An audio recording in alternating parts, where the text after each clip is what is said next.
So look, I've been open about my basketball 2023 amnesia when it comes to the Los Angeles Lakers, but I have amnesia for just this playoff run. Apparently, y'all have amnesia ever since LeBron and AD got there, because I don't understand this trend of Marc Gasol being our best big, bro. I'm not here to call Marc Gasol trash. Marc Gasol is one of the great players. Granted, he stole the DPOY from LeBron, in my opinion, but he's a great-ass player. And Power one of my dogs, so why would I go at his bro? You feel me? But look. Enough is enough. I'm tired of revisionist basketball takes, so let me debunk this, even though I might be a day late to the conversation.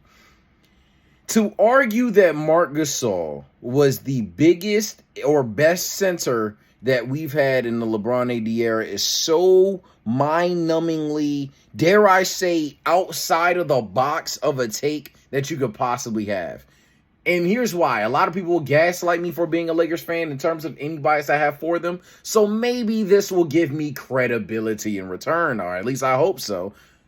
As a Lakers fan, any Lakers fan watching this, you know, as even if you had a lot of belief in Mark and someone tweeting that helped justify your take, you know in your heart, Dwight Howard, JaVale McGee cleared. In terms of influence, I'm not saying they were more skilled bigs. I'm not saying they were even just straight up better talents. Marc Gasol, in theory, was able to stretch the floor. He's able to block shots and protect the paint. He's a smarter player than both of the two. And he's a way better passer.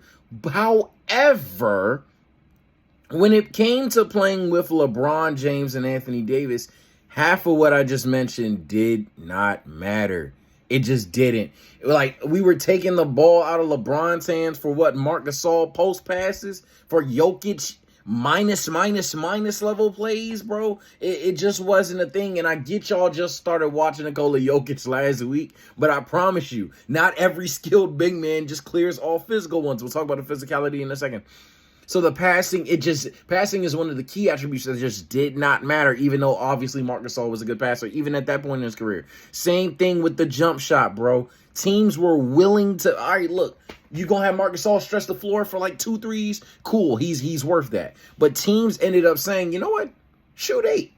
You know what? Shoot 6. Some teams, you know what? Fuck it, shoot 4. They were fine with him shooting it. And once you got to a high enough volume, Mark wasn't consistent enough with either A, the trigger itself, he weren't pulling it enough, or B, he wasn't going to make fucking 4 or 5 every time. Like Marc Gasol, he could stretch the floor, but that wasn't his play. Marc Gasol, he would even go to the low block regardless of being able to stretch the floor. It's not like you could plug in a controller into the dude's brain and have him green corner threes. That wasn't how we were playing basketball, bro. So these things, in theory, sounded good. And when you're revising history, they sound great. But reality, that was not the case. Now let's talk about the rim protection. Honestly, a lot of y'all forget, one of the main criticisms of Laker Nation wasn't just fuck Marc Gasol out of randomness.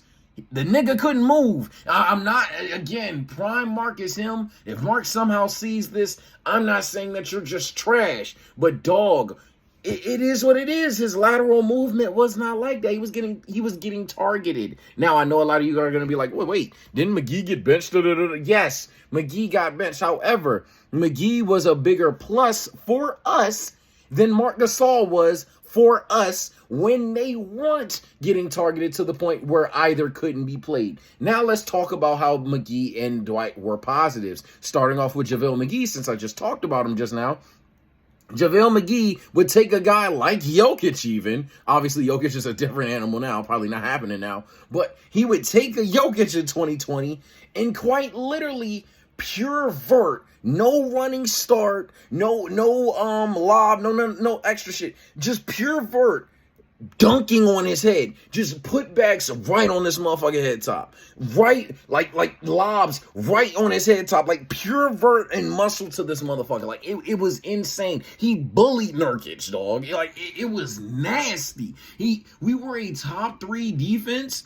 And I think the best defense outside of maybe post-trade deadline this year from the LeBron and AD era, huge part to JaVale McGee just being a dumb, stupid level athlete, dog. It was insane. Dwight Howard, same case, except you had in the fact Dwight knew he was expendable because of McGee. As a result, you could argue Dwight was more impactful because Dwight wasn't willing to, Dwight didn't give a fuck about fouls. Dwight had 5 fouls a night. Especially in 2021, however, his play didn't warrant it. But in 2020, Dwight was out there doing the same shit JaVale was doing but didn't give a fuck about a foul because he trusted JaVale to carry if he were to foul out. He trusted AD to play the 5 for those moments. So to argue that those two, bro, and maybe I should have got more analytical, but it's a short form video. But to argue that those two weren't more impactful than Marc Gasol, it's just another case of one, revisionist history, and two, in my personal opinion, y'all just started watching Jokic, so you're praising every fat big that can pass. And I'm not saying Jokic is just a fat big that can pass. I think at this point, he ain't in your top 2.